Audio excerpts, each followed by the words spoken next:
Okay, welcome everyone. Once again, we're going to be talking about organic acids and the effect of toxins. And this is the last in a five-part series, saving the best for last. It definitely does not mean this is not important. It means it's the most important thing. So we saved it for the end because I want to try to tie all these things together so you can see what is the plague of our times, really, which is our exposure levels to environmental toxins. And I believe this is really what's behind much of the illness that we see in our world right now. And we're going to talk about it. So there's me, been in practice for a long time, trained a lot of doctors, did a lot of different things in my life. And now we're really focused on patient education, doctor education. You know, this functional medicine thing, it's it's a profound set of techniques that were developed decades and decades ago and just now starting to come into their own in terms of how we can apply these issues treatment-wise. So, you know, if someone trapped me in a corner and said, you know, what's the number one reason why people get sick? For sure, and anyone who's been in practice for a long time knows it. It's when we're emotionally and spiritually disconnected that we're likely to have a physical breakdown. So it is the physical is a result. The physical problems are results of our disconnection on an emotional and spiritual level. But that's maybe a discussion for a different day. For now, let's think about when you're initiating a treatment plan, and you know, hopefully you're working with a doctor, you're starting to figure things out, but you know, you should have some basic knowledge about how this is all working so you can be sure that you're getting your needs met. And I see four different kinds of treatments that are possible. One is symptomatic treatment. Okay, and in general in functional medicine, oftentimes we kind of put down symptomatic treatment as if it's beneath us, you know, but symptoms are really important to manage. Then we always focus also on body systems in the Kalish method, so we're looking at neuroendocrine, GI, liver, maybe cardiometabolic, you know, there's many different body systems.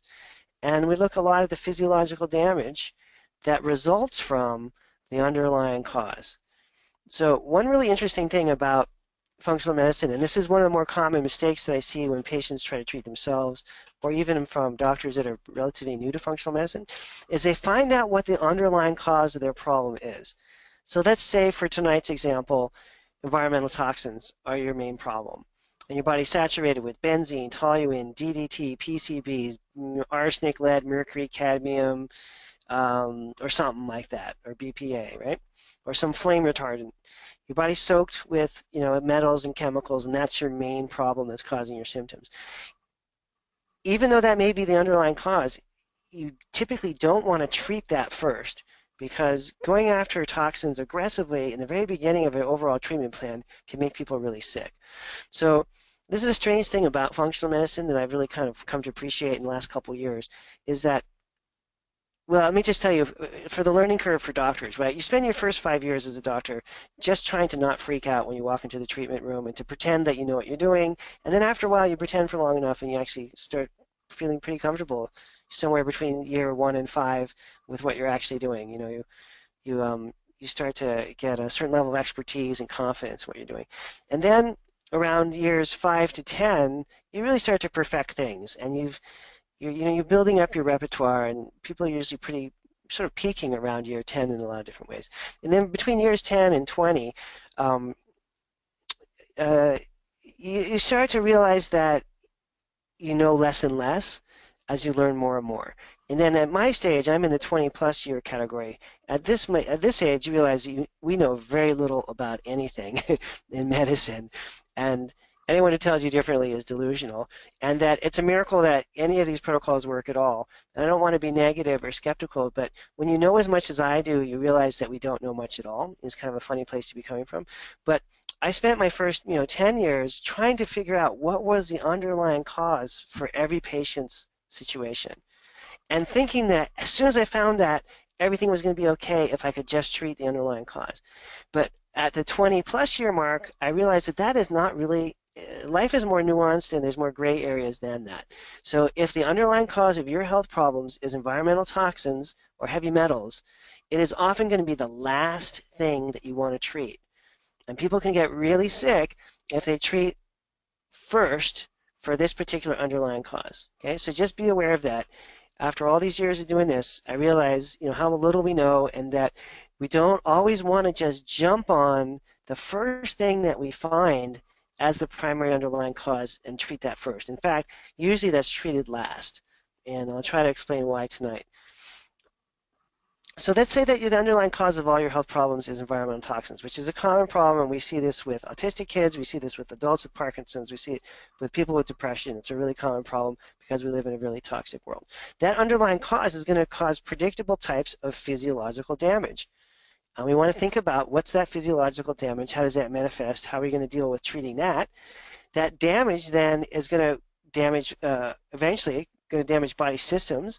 Like, for example, environmental toxins will nuke your thyroid as fast as they'll pull down your sex hormones, as fast as they'll pull down your adrenal hormones. Okay. And of course, environmental toxins can destroy your gut and your liver as well. And then eventually, when this has gone on for long enough, you're going to develop a bunch of symptoms that you're going to want to treat.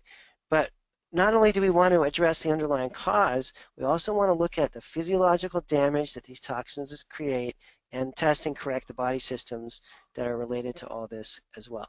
Okay, so it's a complex equation. You can't just go after the underlying cause first, and that's kind of the rookie mistake. And like I said, your first 5 years in practice, you're just desperately trying to figure out what is the underlying cause in every patient.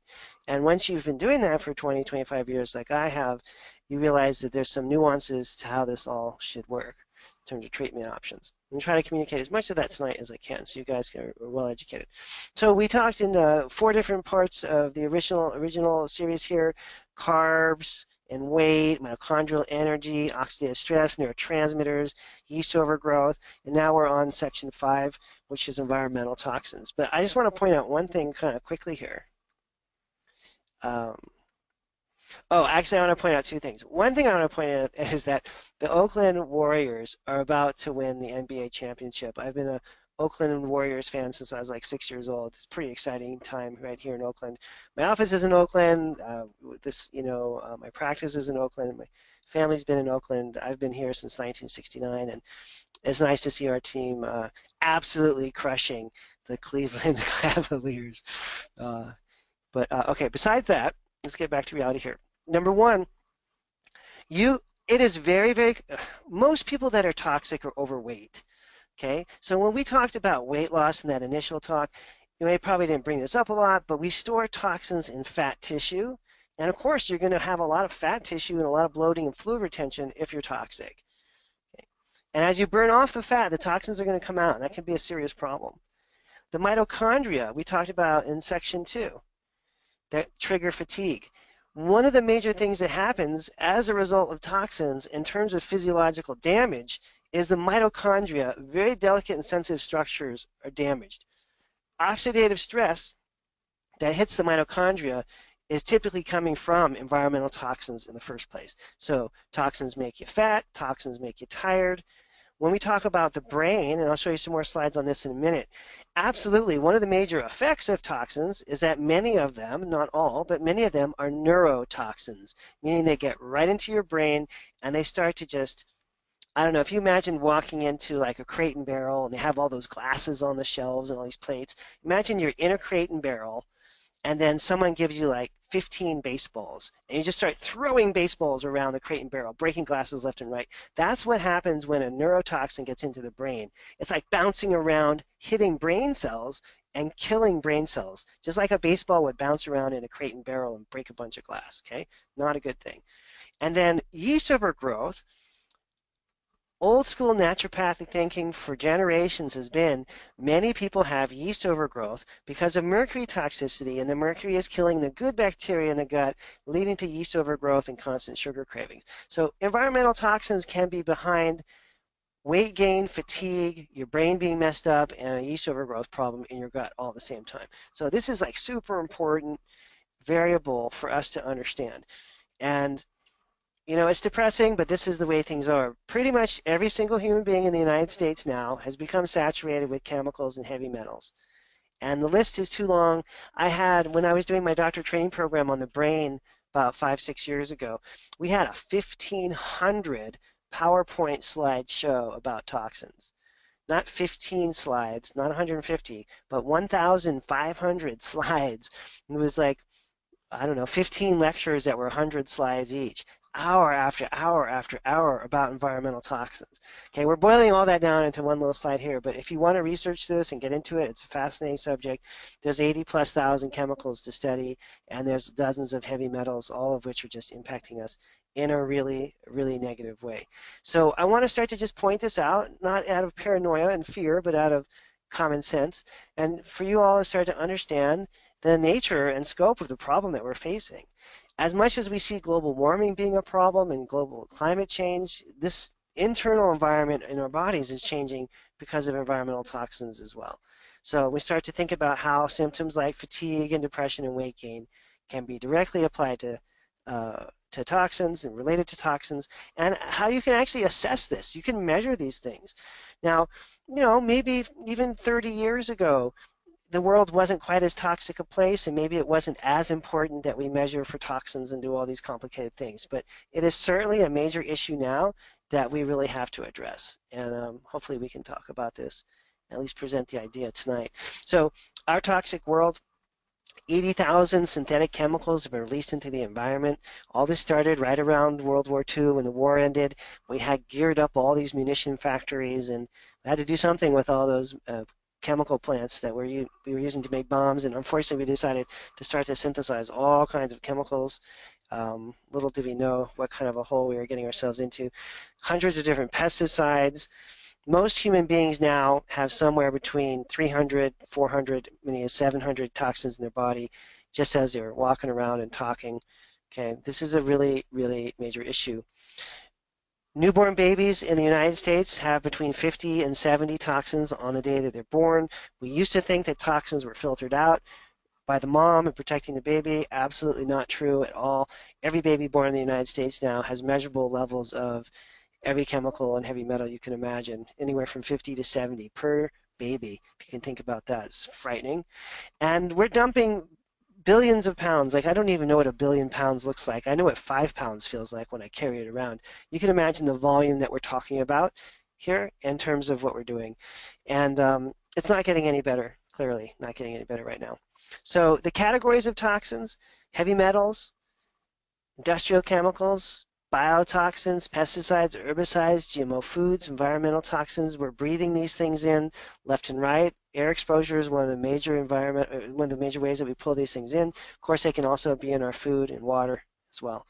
The body burden is an important concept that's often talked about in functional medicine, so I just want to mention this a little bit so you can understand what it's about. So the body burden refers to this idea that there's an accumulation of toxins, okay, over time, and that some of these toxins get out of the body and are flushed out, and some of them are not flushed out. And what we're concerned about are the ones that build up and stay in the tissues. Okay, you can ingest chemicals; they can be inhaled. And I was just at a seminar recently with a wonderful doctor talking about environmental exposure. Apparently, the majority of toxins that we are exposed to are actually breathed in, so air quality. You can also get them, of course, through your skin if you're rubbing on lotions and potions and beauty products that are toxic. So for women, very important, or for men who use skincare products, very important to be sure that you're using substances that are non-toxic and not harmful. And then when we're talking about body burden, it's unique for everyone. So there's a certain amount of detoxification that we can do to eliminate toxins, and there's a certain amount of toxins that are going to build up over time. So what we're mostly worried about are the toxins that are lipophilic, and lipo meaning fat, philic meaning love, so fat-loving toxins. Okay? And they're typically made to be lipophilic, so they love fatty tissue, and they seek the fatty tissues in the body. Unfortunately, your brain is lined in fat. Okay? And unfortunately, the design team for the human body didn't really have a conceptual framework for protecting us against environmental toxins. That is clearly not part of the overall plan here. Okay, so we're in some ways almost, I would say, sort of borderline defenseless. Okay, to prevent against these things. Oh, sorry, hang on a second. I had the wrong thing here.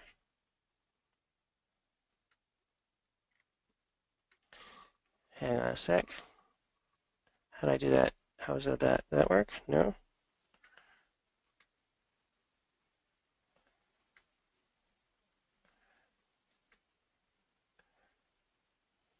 There we go. So one of the major ways that we get into trouble with toxins is how they impact the brain. Okay, and this to me is, to a large extent, like one of the most frightening things involved. So what happens is you start with step one over here. The chemical toxin enters the body. Could be a molecule of mercury, for example. That toxin then, lipophilic, fat-loving, slips right through, gets into the fat tissue surrounding the brain, gets into the brain, starts to hit against a neuron or a brain cell. The brain reacts by doing all kinds of things. There are these structures in the brain called reuptake ports, and they start to close in an attempt to try to protect the body from the assault that's happening from the chemical or heavy metal. Levels of serotonin and dopamine then start to build up outside the cell where they're degraded at a really rapid rate. So at the end of the day, what ends up happening with a broken brain is you have a lot of toxins that are destroying neurons and your neurotransmitter levels are dropping. And it's a very bad combination, and this explains a lot of the problems that we see with people in general. So the thing is that there's some models I think that we can use to imagine this, because it's hard to imagine like mercury or lead or cadmium or benzene or toluene really causing a problem. You can't see them in your body. You don't really hear about this much in the media. There's no TV ad that's talking about the dangers of, DDT exposure and how it stays in your body practically for generations and whatnot. So there's just it's just an opaque and difficult to understand area. But there are some other models that we're all familiar with that I think are parallels that maybe can help us understand. So with heart disease, it was pretty obvious, right, that Americans started to develop higher and higher rates of heart disease. And we know now, looking back, that smoking, diet, lack of exercise created this epidemic level of heart disease, right? It was modern lifestyles, okay? So with the brain and with the endocrine systems, with toxins, it's the exact same thing. We're seeing the effect of our modern lifestyle. It's the toxins damaging the brain and the hormone systems that we're worried about. Some of these toxins are neurotoxins. They hit the brain hard and they destroy the brain cells. Some of these are endocrine disruptors, meaning they disrupt the hormone system. So you look at the skyrocketing levels of heart disease, we all know, okay, where that came from. Same with diabetes, right? Everybody knows, basically, it's common knowledge, you read about this in the paper every week, that diabetes, type 2, adult onset diabetes, is a result of poor lifestyle patterns, right? And that the reason why diabetes is at epidemic levels is because we're all overweight and we're not exercising, all these kinds of things. So it's the exact same parallel again with the brain. Okay, increase in diabetes, again, we're not surprised. It's part of a modern lifestyle. And we see this all over the map with neurological problems as well. With autism, for example, increase in autism directly parallels the same graphs that we're looking at, right? And you see incidences of depression increasing in the exact same way. So whether it's cardiovascular disease, diabetes, or a neurotoxin or hormone dysregulating problem, these are all basically package deals that are part of what happens when you eat poorly, when you're exposed to a lot of environmental toxins, when there's a lot of oxidative stress and all these other problems. So I just want to flip through a bunch of slides really quickly right now, just so you can see all the different impacts of environmental toxins. So one of them is that they generate a lot of oxidative stress. Okay, that's one of the main hallmarks of a poison, right, is it's going to cause a lot of free radicals. And what happens, that oxidative stress then damages the mitochondria, which we talked about in one of the earlier shows. So a major source, if not the major source of mitochondrial damage is oxidative stress coming from toxin exposure. And what does that cause? Fatigue, increased risk of diabetes, increased risk of cancer, etc. That's how important the mitochondria are. Okay? And that's how important a role oxidative stress can play. Neurotransmitters, you're not going to be able to conduct proper neurotransmission. You're not going to be able to send certain nerve signals in your brain well if you've got a bunch of neurotoxins blocking things up in there.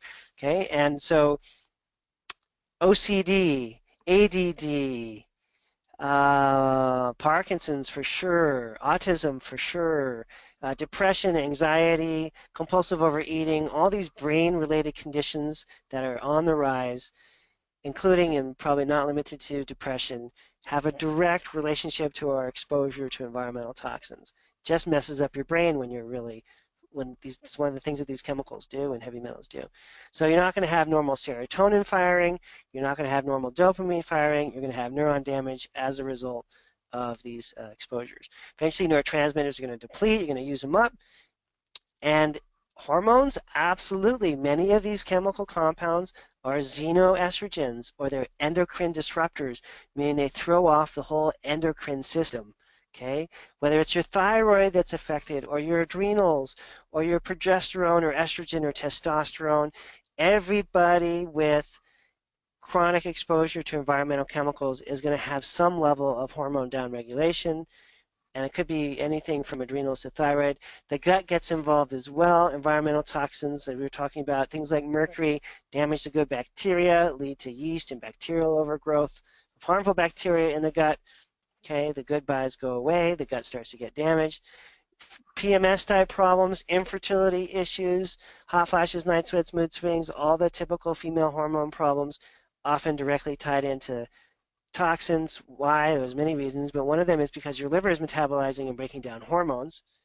And if your liver is clogged up dealing with environmental toxins, your hormone balance gets thrown off. Mitochondria and energy production. This is a particularly vicious one, right? Because as we've talked about in earlier sessions, you've got this kind of dual-edged sword here, right?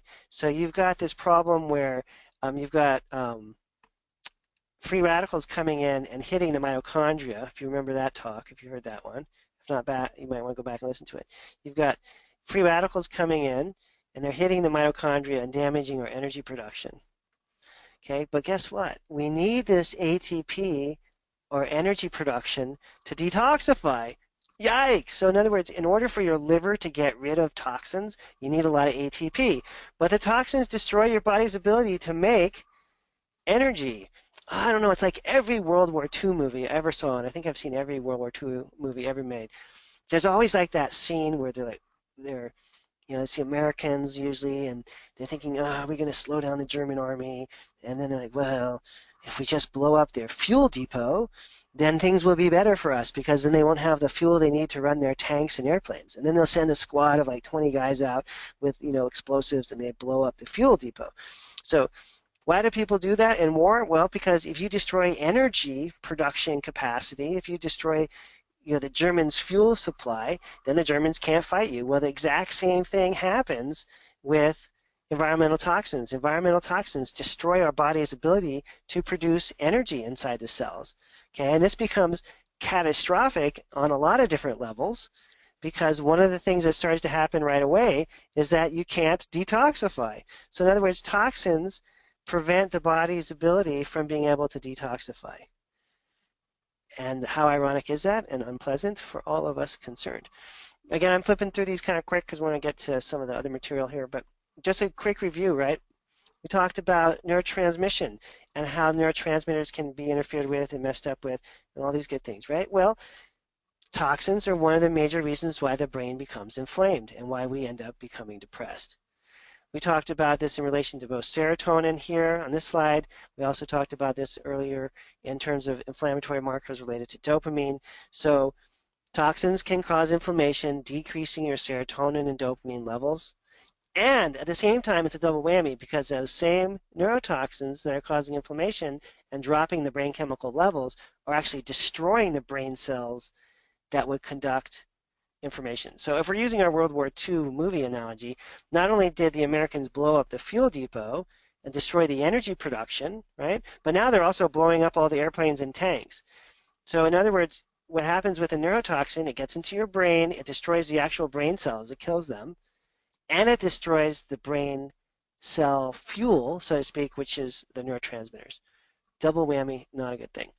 So, the original design team, if you can imagine, or depending on your belief system, however the human body was created, right, was not anticipating 80,000 chemical and heavy metal components being exposed to us. The original design for detoxification was, okay, we're going to make this beautiful structure, we're going to call it the liver, and the liver is going to be responsible for that occasional poison dart that might hit somebody in the butt and they have to all of a sudden deal with his poison. Maybe someone eats a mushroom that's poisonous and those toxins have to be flushed out. Okay, so we have really well-designed detox systems to help us survive, but they were not designed for the current level of exposure that we're getting. And it's very simple. There's two phases, strangely titled Phase 1 and Phase 2. See how easy is that? And in my world of simplicity, I like to think of this as a washer and dryer. So if you had really dirty clothes, greasy, dirty clothes, you would want to take them and put them through your washer. That's like phase one. And then put them through the dryer. That's like phase two. Now, if you've ever washed a load of clothes, and I have done this many times, and then you kind of forgot about it and you're in the washer for like a couple of days and you come back, not a good thing, right? So just running phase one in the liver, not a good thing. If you run phase one excessively, especially if phase two isn't working very well, you're going to have these intermediary factors build up, these intermediary metabolites build up, and they in fact can be more damaging than the original toxin. And that's what they're trying to show here. So you have to be really careful when you're doing detox. If you run phase one excessively and phase two is not working well, you're going to get worse. You may feel worse, which would be good because then you would stop doing it, or you may not know that you're causing all this damage.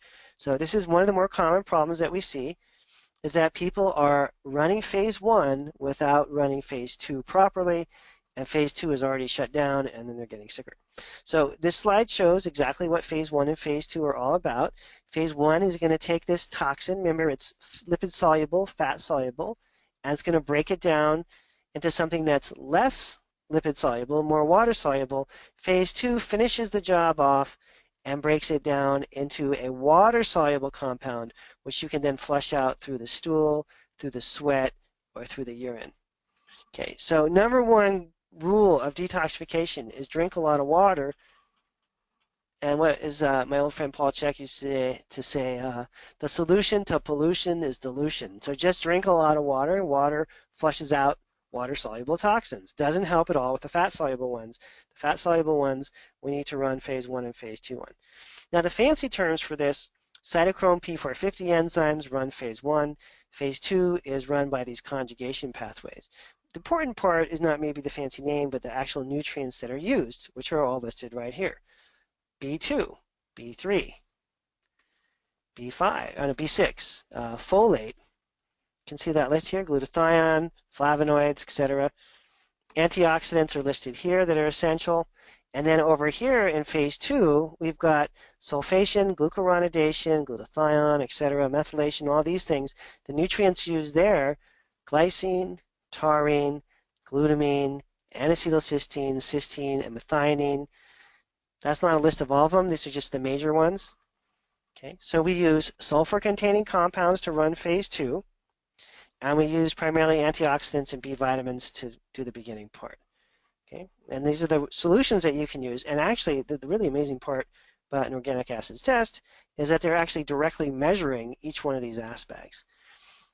The test is worth doing just for the liver component, right? So they're going to measure, and you'll see this in the labs in a moment, phase one products that are B vitamins and antioxidants. I'll show you how that works in a second. And then they measure these conjugation pathways, or phase two. Okay, and they have these fancy names: sulfation, glucuronidation, glutathione conjugation, amino acid conjugation, acetylation, methylation. Okay, but it boils down to, solutions-wise, glycine, taurine, glutamine, N-acetylcysteine, cysteine, methionine. So this is the package that we need to make this whole thing work. And when we look at these test results in a moment, we look at some examples, you're going to see, and this is worth remembering, you're going to see aspects of all this on the labs. So we're going to have specific markers for B vitamins. We're going to have specific markers for antioxidants. We're going to have specific markers for the sulfur-containing amino acids that run phase two. So when you run one of these labs, you can tell instantly you have a phase one or a phase two problem. Does it matter? Absolutely it does. Remember, if you just do one phase the wrong way, you're going to get worse. Do you have a folate or B12 issue? Is it B6? You know exactly what's wrong with your detox pathways. And it makes a big difference, because if you give someone, let's say you don't do the test, and you say, oh, I need to work on my liver, and you take B12, folate, and a bunch of antioxidants, and you upregulate the heck out of phase one. And it turns out you didn't know this, but your phase two is all messed up. Okay, that's like running the washer over and over again, letting the clothes get moldy and not good, you got to have phase 2 in place in order for phase 1 to complete its job.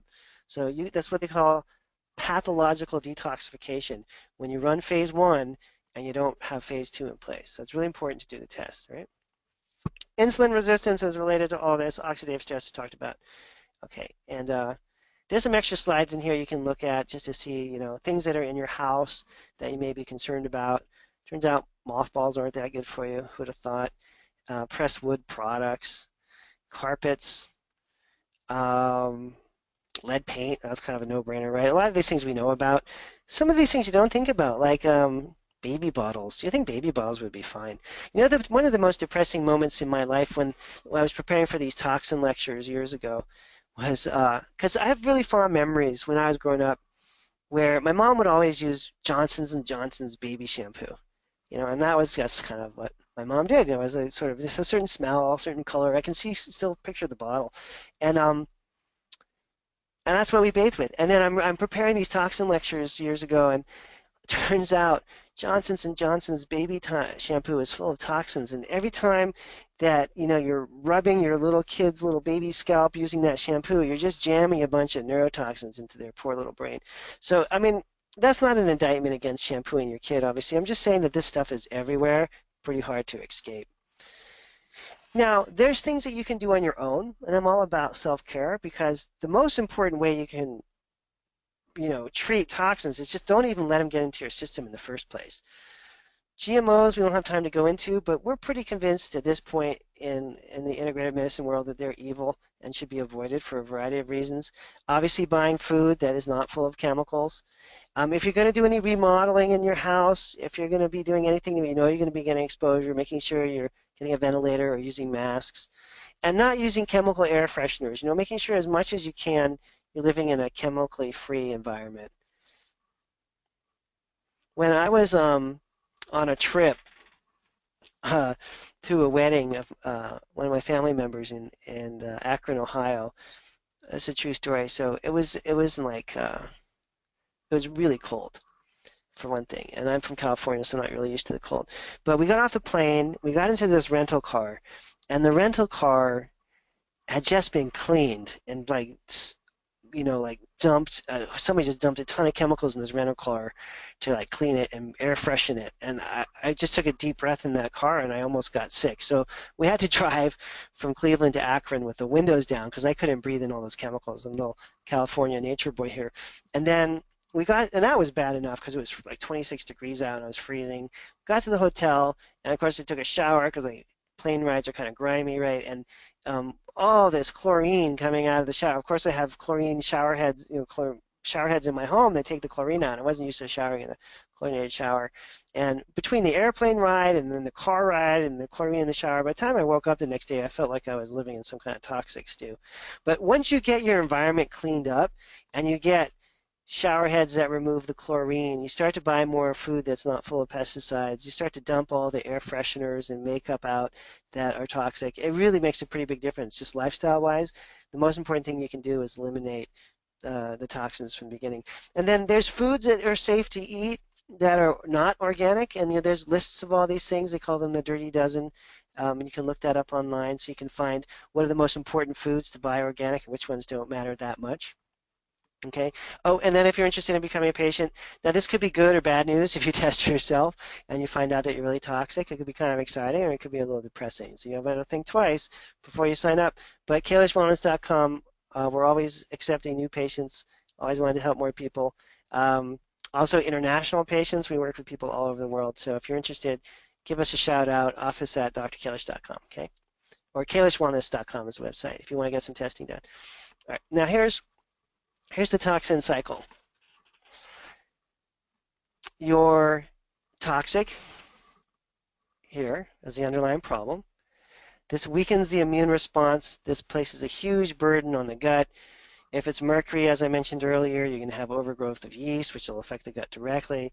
The more liver problems there are, the more the gut becomes compromised. Liver problems also lead to food allergies, believe it or not. So if you have food allergies or it seems like that's starting to happen, it's probably a liver/GI problem. All the inflammation starts to dump onto the hormonal system, and then we have thyroid and adrenal and progesterone, estrogen, testosterone hormone imbalances starting off, right? So toxins can be like this creator of a really negative cycle. Now, in order to detox, we want to make a little bit of sense out of this. We want to try to protect the central nervous system. We want to try to protect the hormonal system by flushing these toxins out. And it's a complex process, and it's easy to get this one wrong, so you've got to be kind of careful about it. And here's the big problem here, if you move the toxins out of the body without providing the material if you move the toxins out of storage without providing the material to escort them out of the body completely, you can make someone more sick. So toxins are stored in fat tissue, the fat-soluble ones that we're worried about. The water-soluble ones you're going to flush out when you drink water. Okay, we're not worried about those so much as long as you're well hydrated. If you're dehydrated, then you should worry about those and start to drink more water. Okay, and that's the #1 rule of detox, is to start to drink more water. Now, assuming that's already happening, and you start to pull toxins out of storage in fat tissue, if you don't have an ability to bind them up and bring them out of the body completely, you're going to end up with trouble. So enterohepatic, that's a complicated way of saying digestive and liver reabsorption, can rearrange the location of the toxins without healing the patient, meaning that if you have a bunch of mercury in your brain and you pull that mercury out of your brain, but it doesn't exit your body, it can recirculate and damage some other tissue, and eventually it's going to end up back in your brain again. So you have to not only pull the toxin out of wherever it's stored, you have to flush it out of your body. And how does that happen? Well, you're either going to sweat it out, it's going to come out through your urine if it's water soluble, or it's going to come out through the stool. Okay? So those are big issues that you want to think about. And it's easy to get that wrong, and you see people, I mean, the main rule of thumb here is if you're doing a detox program and you're feeling worse, then there's something wrong. So we mentioned this earlier, phase 1, B vitamins, glutathione, antioxidants, vitamin C, vitamin E. Phase 2, the sulfur-containing compounds, glycine, taurine, glutamine, etc. Okay, so there's only 2 phases. Some listings or doctors will describe a 3rd phase, and that 3rd phase is considered to be ATP, or energy production, that runs phase 1 and phase 2. Okay, again, just as a reminder, the nutrients that we're looking for, B vitamins, antioxidants, and the sulfur-containing compounds. Okay, it's not that complicated a system. It's a little bit complicated, but not so much. And if you run the lab, then you're not guessing at all, because you can actually see what's happening with the test. So now, a moment to talk about oxidative stress. Oxidative stress generates free radicals.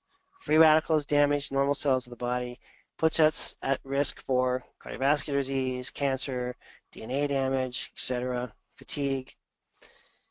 Excess oxidative stress can also damage your liver. We can measure for oxidative stress with these labs, which is phenomenal. If you're not doing well with oxidative stress and there's a lot of inflammation and tissue damage, then again the mitochondria become damaged and there's going to be fatigue type problems showing up as well. So the organic acids testing can measure all this, and there's a whole series of detox markers I'll show you. Remember, we're looking now to think about phase 1 and phase 2 and how does all this work. So there's a bunch of markers: orotate, alpha hydroxybutyrate, sulfate. You don't have to remember those names, but basically when these detox markers are high, it indicates that phase 2 typically is not working well, or sometimes these markers will indicate a specific nutrient like glutamine or a sulfur compound is not working well. It's a little bit complicated, but the basic gist of it is there a phase 1 or a phase 2 problem? What is the lab showing? What are we going to do? Detox markers are all related to urinary metabolites, right, that are involved in these various detoxification processes.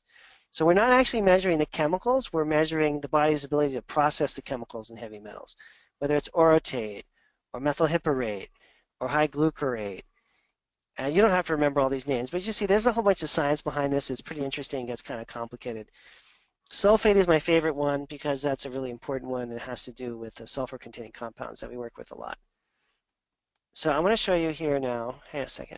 We'll come back to these later, but I want to show you some examples first. So let's look at the testing. This is always where it gets the most interesting. So remember, we're thinking about this, think big picture. Phase 1 and Phase 2 are how you get rid of the toxins. If the toxins build up, what can they do? Some of them are neurotoxins. They're going to get into your brain and damage brain cells. What does that cause? Fatigue, depression, anxiety. In extreme cases, neurological degeneration and pretty serious problems. Some of these toxins are endocrine disruptors. They disrupt your hormone system. They're either xenoestrogens or they interfere with testosterone or thyroid hormones. So very, very often people have thyroid or testosterone or estrogen problems that are predicated on the fact that they're getting exposed to environmental toxins that are hormone disruptors. You can have environmental toxins that damage your mitochondria. That would make you tired and more prone to heart disease and cancer. You can have environmental toxins that are specifically going to damage the gut and lead to problems like a yeast overgrowth in the gut and sugar cravings, right? So toxins can impact us. This is why it's such a tricky problem. Why I saved it for last, because it's cumulative, right? Toxins can trigger every single problem we've talked about in the 4 earlier episodes of this series. So now let's look at a specific lab. So here we have a patient, and let's look at Phase 1 and Phase 2 markers. Here we go, detox indicators. Okay, that's the Phase 2 stuff. Oxidative damage. Remember, that's oxidative stress. That tells you a little bit about Phase 1. And remember, there were B vitamins that had to do with detox. Here we have some B vitamin issues as well. So now, Phase 1 and Phase 2, all in the lab. I mean, when I first learned about this, it's incredible that you can run these tests. I mean, it's like really everybody should be doing one of these tests every year just to save our own selves. Neurotransmitter metabolism markers, quinolinate and picolinate, if you remember back, and this was a while ago, when these numbers are high or very high, it indicates damage to the brain from some kind of inflammatory process. In this case, we can put 2 and 2 together and see that there's a lot of oxidative stress. There's a lot of Phase 1 and Phase 2 liver problems going on, and there's a lot of damage to the brain cells. So you put it together, right? It's like a picture of neurotoxins in action. How do we know that? Well, we see the result of the attack on the brain that these toxins are perpetrating. We see Phase 2 markers here, Phase 1 markers here. So we know that there's problems with the phases, and then we see the result of that in the brain.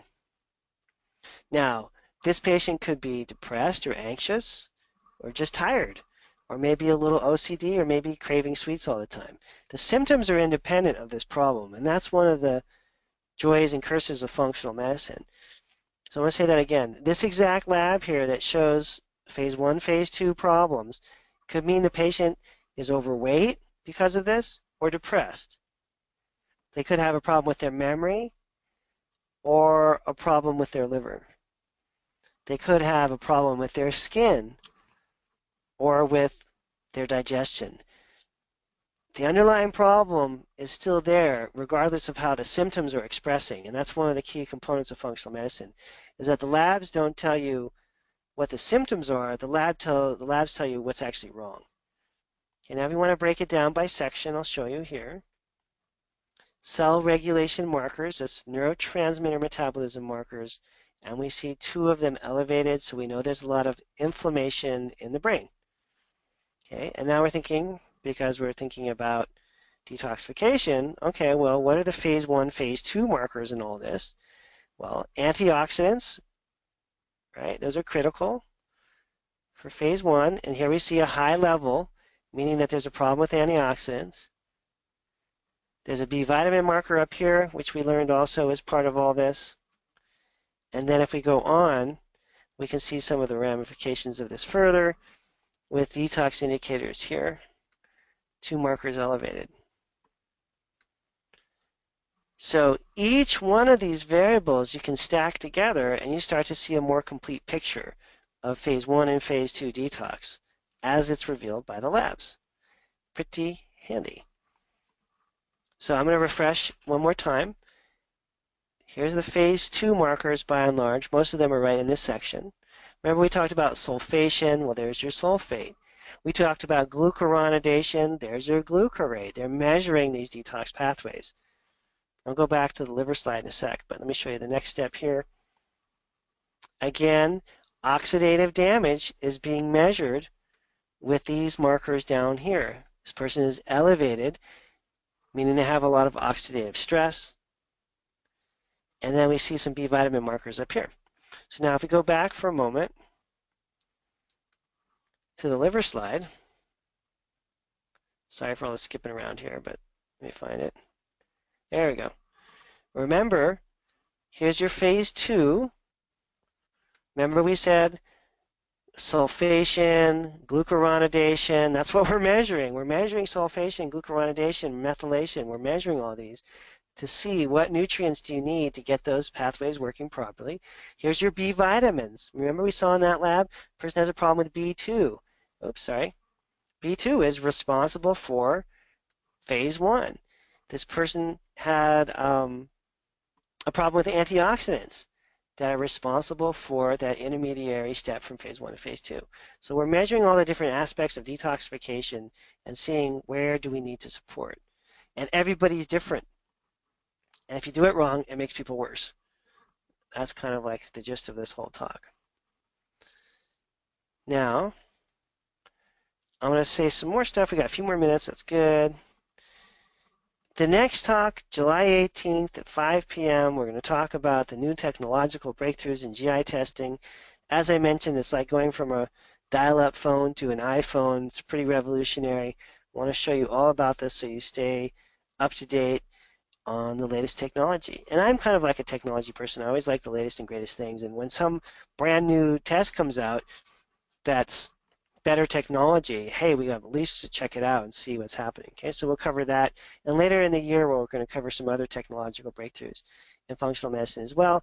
If you're interested, you can set up a new patient appointment, and we'd love to talk to you if you're curious about how all this stuff works. And now I'm going to take a moment here, and I have some other examples that I want to show you.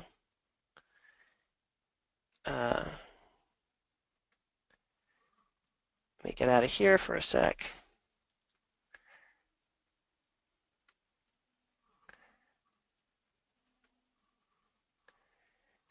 And grab my other examples. Here we go.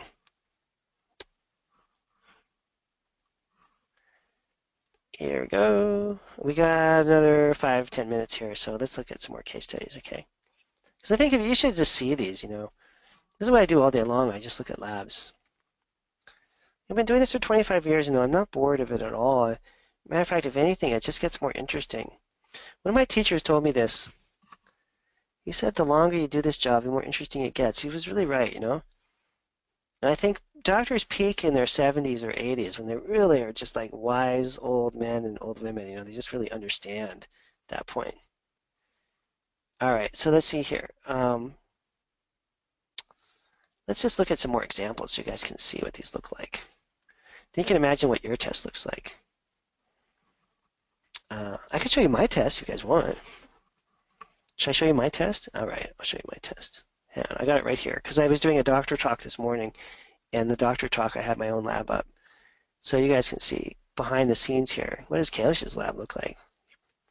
What the heck? I had these other patient labs, but that's kind of unfair. All right, this was not planned, but let me go find it. I know it's right here. Here it is. So I just did the talk this morning. Here's my lab. This is the doctor version of the talk. It's at the end here. Here we go. I just ran this one on myself. All right, here we go. All right, this is Dr. Dan's test, for better or worse. Now, let me give you a little background on me, right? So, when I was 22, my dad died very suddenly, like within 3 weeks, sudden pancreatic cancer thing. And so I really lost it. I went away. I moved to Thailand. I lived in this monastery in the woods in Thailand. I got really, really sick. And when I came back from that a couple years later, I had what we now would call chronic fatigue, but this was like the 80s. They didn't really have that term so much, you know. And so I kind of struggled with the fatigue for a long time, and I started getting interested in this natural health thing, obviously, and started to figure out, how I could get myself better. And so back in those early years, if I think back now, ooh, maybe how old am I? Yeah, almost 30 years ago now. I ran my first organic acids test, and it was pretty messed up. I have a copy of that I could share with you sometime if you want. Probably had like maybe 20, 25 markers off out of 46. That's pretty bad. And over the years, I kind of fought back. I treated my parasite. I did all my liver detox support. I spent at least 3 years doing liver support products. I mean, I worked on this hard, okay? And I got to the point where I had a perfect organic acids profile. And then I kind of stopped. I got a little lazy. I had kids. I got divorced. I moved a couple times. Life kind of sort of was being life. And then I got back into it and I started doing more testing. So that's like my story. So I've been to really bad places. I've had myself be absolutely perfect. This is my current test as of a very short time ago. So, and by the way, you feel better when your test looks better, So I've probably been healthier in my life than I am today. If you judge it based on the organic acids, at least. Okay, let's see here. So let's just take a peek at my current test. You can see. So I had a problem with carnitine. I had 3 markers under energy production. Okay. That's my mitochondria not doing well. And I had 1 marker under detox. Now, in fairness to myself, if I look back at my original test, this thing looks like almost perfect. But I did get to the point, I don't know, before I had kids, where I was like literally perfect on this test. So, I could be better. And when I look at the detox markers, it just reminds me that I ride my bike around every day. Diesel fumes, exhaust, #1 risk for toxin exposure is air. Unfortunately, I like to bike ride, and I ride in a really polluted environment. Maybe that's not the best thing, but I'm not going to give up the bicycle. I have a martini, vodka only, maybe a couple times a month, maybe twice a month. So there's a little bit of alcohol in my life, not a lot, but maybe that's messing up my liver a little bit. I like to think it's more environmental toxins than it is a martini because I much rather blame it on diesel fumes and then give up my once or twice a month martini ritual there. And then that toxin burden is clearly impacting my mitochondria a little bit. Okay, so I'm due for a little bit of a tune-up here. And what would I do for myself? Cut out the martinis completely for a few months, work on the liver and mitochondria, get my energy levels back up to perfect. Now, one thing I've also learned over the years of doing these labs with patients is that, not everybody has to be perfect all the time. And maybe good enough is okay for a lot of us. Let me show you some other labs. So here's an example. Patient with adrenal exhaustion, low cortisol. H. pylori is a problem. And then let's look at the detox markers here. Now we're getting into, remember my test had 1 marker. This one has 4. Okay, so this person has 4 times more problems with their detox capacity. And we can look at the section of the test that reveals that. Here are the toxicants and detoxification markers right here. So you can see 2-methylhyperate, orotate, glucarate, alpha-hydroxybutyrate, pyroglutamate, sulfate. So these are the different, they're measuring for the most part in here either antioxidants, glutathione, or phase 2 liver detox. And the lab tells you exactly what pathway the person is missing so you can hit those nutrients pretty hard and get the system fired back up again. Now for this particular patient too, you'd want to look over here at the antioxidant markers, and those were okay, so it's not as bad as could be. Okay, so let's look at 1 or 2 more as you guys get a little more familiarity with this. And I definitely think that the more of these labs you see, the more familiar you get with them, the better. Again, there's an adrenal test, a gut test, but we're mostly worried about detox here. And this is a great example. So here's someone with, see all those energy production markers, either very high or high? That's a mitochondrial system just completely shut down and suffering, And then when you look at where is that potentially coming from, you can see the detox indicators. So now this person, unlike the other one, the primary problem is with the mitochondria. So we want to offer a lot of mitochondrial support to this patient and some liver detox support, of course. But the big emphasis here is going to be on repairing the mitochondria, whereas the last patient, it was the reverse. Okay, let's look at a few more. You can kind of see how this works. Let's find a different one here. Okay, another case, adrenals are pretty low.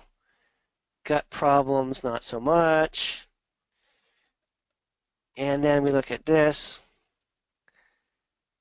Oh, and we see just an absolute bloodbath. Okay, so let's check this out. This person is going to be hard to know where to start.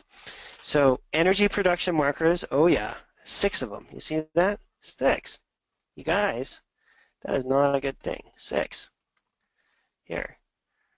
So what does that mean? Mitochondria under assault, mitochondria being damaged. Major mitochondrial problem. Then we go down and we say, oops, sorry, I hit the wrong button there. So then we go down and we're going to think, okay, well, what's going on here? What else could be causing that? We see a little bit of brain, and oh, there's oxidative damage. And then we look at the liver and you see, oh, okay, 4 detox markers positive. Toxins are impacting this person's mitochondria. They're going to be tired. They're going to be sick. They're going to be at high risk for cancer, heart disease, diabetes, all that stuff. All right, let's look at 1 or 2 more. We got 1 minute left, 2 minutes left here. Everybody's different. That's why I'm showing you all these, okay? Here's another person. Adrenals, not so bad.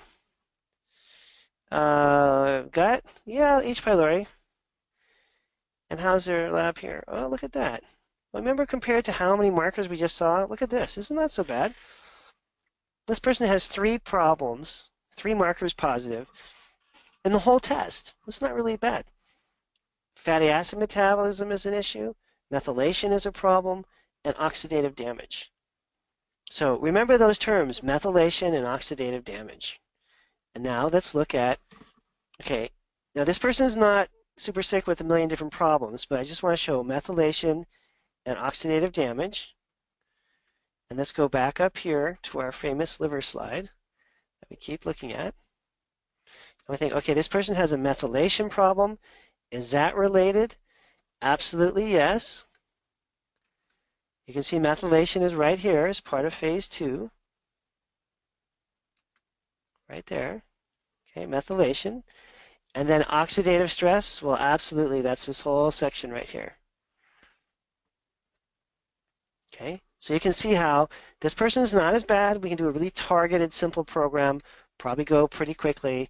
There's not that many things to fix. Maybe more on a preventive basis, you would want to think about this as a preventive program. Again, methylation, oxidative stress, really clear cut. I think I have 1 more and then we're going to call it quits, okay? You can see some people have a lot going on, some people not so much. There's another case, good adrenals, Dientamoeba fragilis, parasite. Now remember the last patient had only 3 markers positive in the whole test. This person, look, 6 markers under energy production alone, a couple markers under detox, 3 under the gut-related problems. So again, a little bit of an escalation there. Let me see if we can squeeze in 1 more here. I think we got 1 more. Let's look at 1 more test. You can see how different everyone is, right? It's just almost like looking at a fingerprint. Some carb problems, a little bit. Oh, look at this person's got a lot of B vitamin issues. A lot of B vitamin problems. Look at that. 3 B vitamin markers, and they have a problem with folate. That's 4. Okay. Detox markers, there's 2.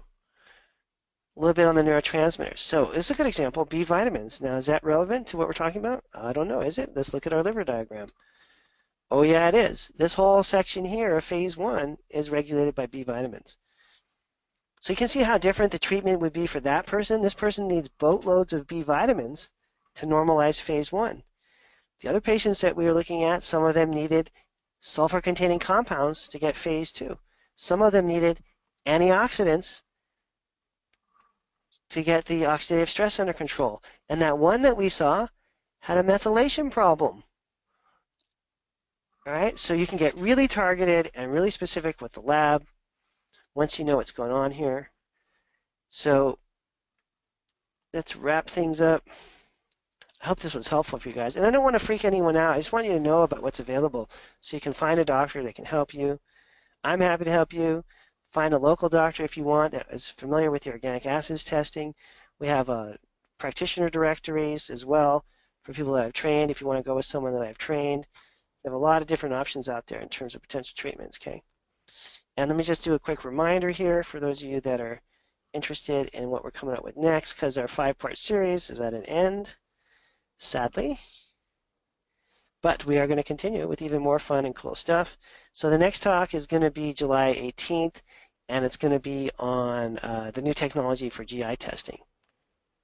Okay, and I hope that you will join us for that as well, or listen in to the recording when the time comes. There we go. July 18th at 5 p.m. Okay, if you want to get in touch with my office, here's our contact info. Have a great rest of your day. I hope you all are doing well out there. And drink a big glass of water. That's my best advice. And go get some organic veggies and make some juice. Okay, take care, everyone. We'll talk soon.